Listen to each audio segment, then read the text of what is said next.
You good? You good, Julio? No. What happened? The ACC sent out their class of legends. Oh no! Yeah. What do we got? Yeah, they did. What do we got? Legends program's back. What do we got? What do we got? Well, I mean, what do you want to know? Luke Kuechly, No. ACC legend, Not Boston the one College. causing my chin Terry Allen, to currently Clemson. hit the table. Devon Edwards, Duke. Yeah, I remember him. He had a big turnovers in that game. Win over NC 2013. State. Yeah. Yeah.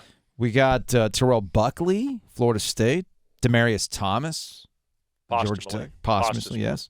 Yeah. We got Chuck Foreman with Miami. I remember those I just days. want your reaction now. Natron Means for North Carolina. Business. No! No!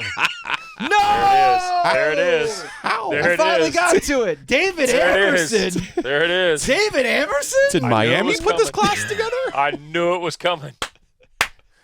Joe, can you remind people why David Emerson is causing this reaction? Well, it wasn't for his outstanding season in 2011 when he had 13 interceptions. No. The next year, though, when he got turnstiled by Tennessee Is that why he's a legend? down in Atlanta, and there was questions, eyebrows raised. Then the game in Miami, which really has not been accounted for yet. Not by me in 10 years. So that deserves a sniff. That's an interesting one. Donovan McNabb, by the way, ACC legend. Darrell Rivas, too. So Revis Island. That's a good one. ACC all those great moments in ACC history with those two. Thomas At least Jones, who Donovan ran- McNabb played against State. Well, Thomas I mean- Jones, who ran for 200 and some yards in Virginia, had 600 yards of offense in Atlanta and lost. Michael Vick is also on this list, by the way, for Virginia Tech. Okay. And the great Ricky Prohl of Wake Forest. Perfect. Panther legend, Ricky Prohl. Perfect. Yeah. David Emerson, ACC legend, but Got already a it's got legend for podcast reasons. potential. Podcast project potential. Wes Durham from the ACC Network joining us here because it's Wednesday. That's Jovius. I'm Joe Giglio. All right, Wes, we got the college football playoff rankings last night. Yeah, we did. And I got to tell you, Yeah. I felt like there was some respect. They put some respect not only on the ACC's name, but, of course, Clemson comes in at number 4. I was mildly surprised, but only once I saw 2021-22, I kind of figured Clemp would be at 4. What was your reaction? Yeah, I thought the 2021-22 sequencing was about what I thought we'd see out of Wake State and Syracuse, right? I think the Carolina at 17 is interesting, right? Was Carolina that about what you thought, Giglio? Maybe even a little bit lower. Right. But then again, when you look at some of the metrics and the world famous game control, Yeah. No, I'm being serious. Like I I'm with you know on that. when you watch a game and it's hard to parse some of these things, you realize that they haven't been in control a lot of these games. I find it hard not to be impressed with Carolina's offense. Right. Tennessee right now is number 1, yes, because they have a win over Alabama, but in part because of how efficient and awesome their offense has been. Yep. Take a look at some of those numbers for the Heels. I'm not saying it is Tennessee-esque, but Drake Maye is certainly doing his part. No doubt. And I think here's the thing. They are setting up TCU, and they're setting up the winner of Georgia-Tennessee on Saturday to then play it off. Now, Clemson's got to hold up their end of the deal. That's the bottom line, Yeah. and we all know it starting today or last night that Clemson has to hold up their end of the deal.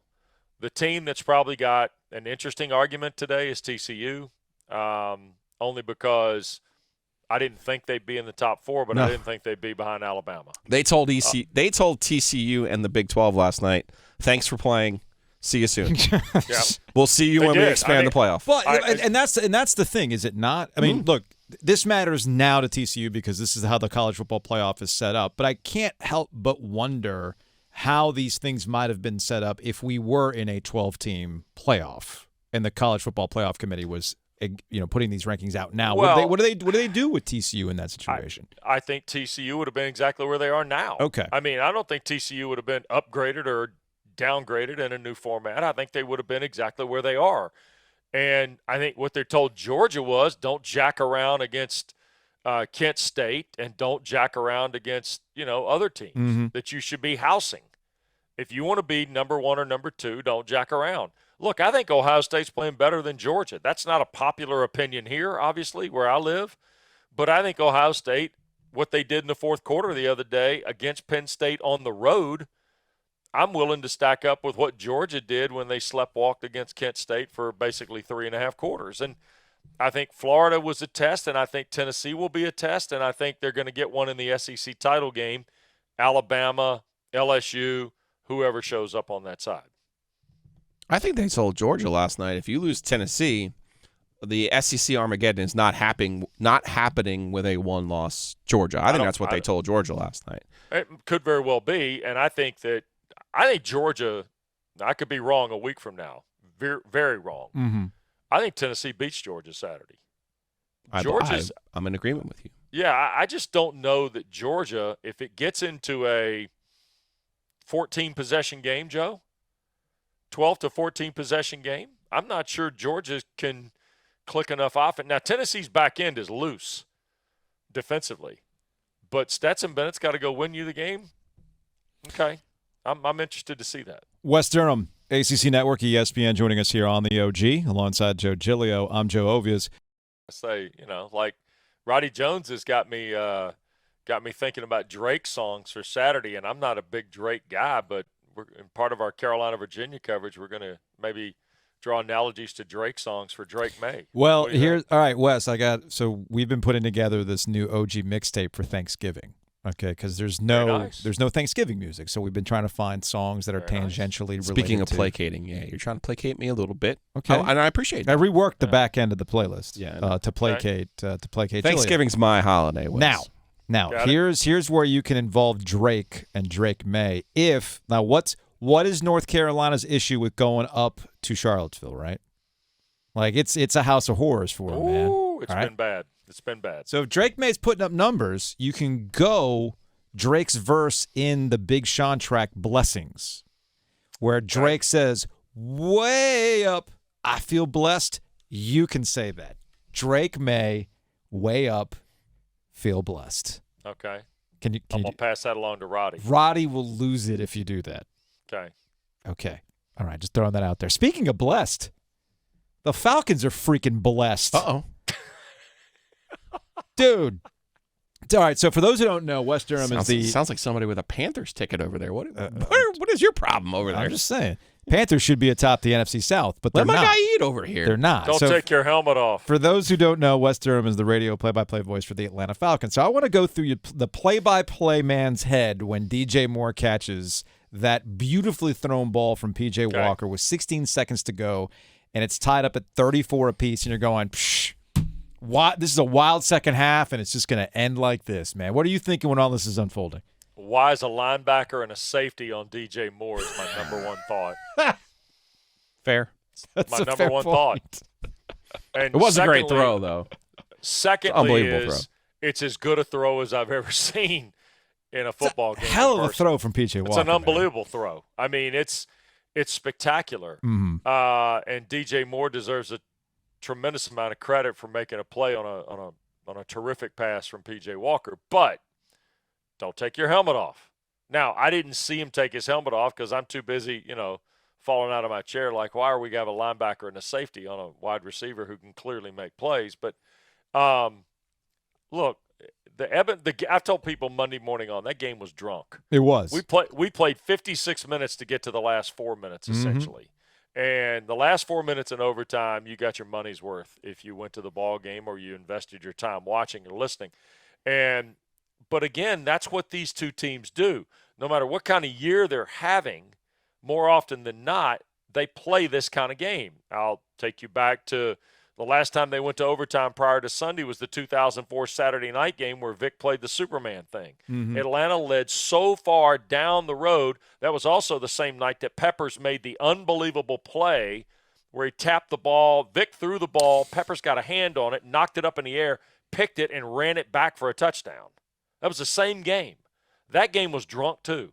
And now we're back at it again. So, look, I don't know how good Atlanta is. I don't know how bad Carolina is. I don't think Carolina – I can tell you this. You guys know better than I do.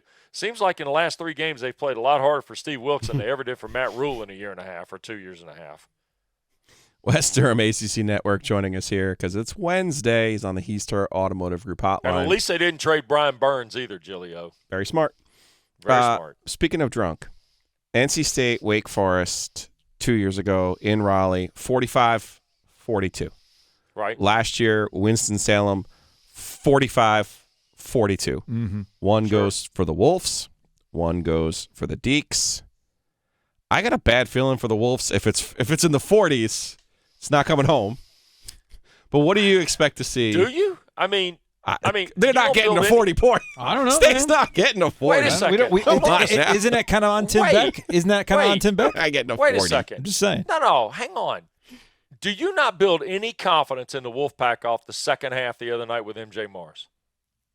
Been around way too long. So have I. No, but so I'm just asking. No, I'm with you Wes. have been around way too long. I'm with Wes on this think one. There's any carryover when it comes to NC State. To me, does it not come down to how they want to game plan this? Absolutely. Because look, my biggest frustration watching NC State, even when they had Devin Leary before the injury, was the classic scared money don't make no money. Okay, Thank you, Billy. They played like a team that was afraid to lose in a very critical year. That's right. On them. That's on the coaching staff.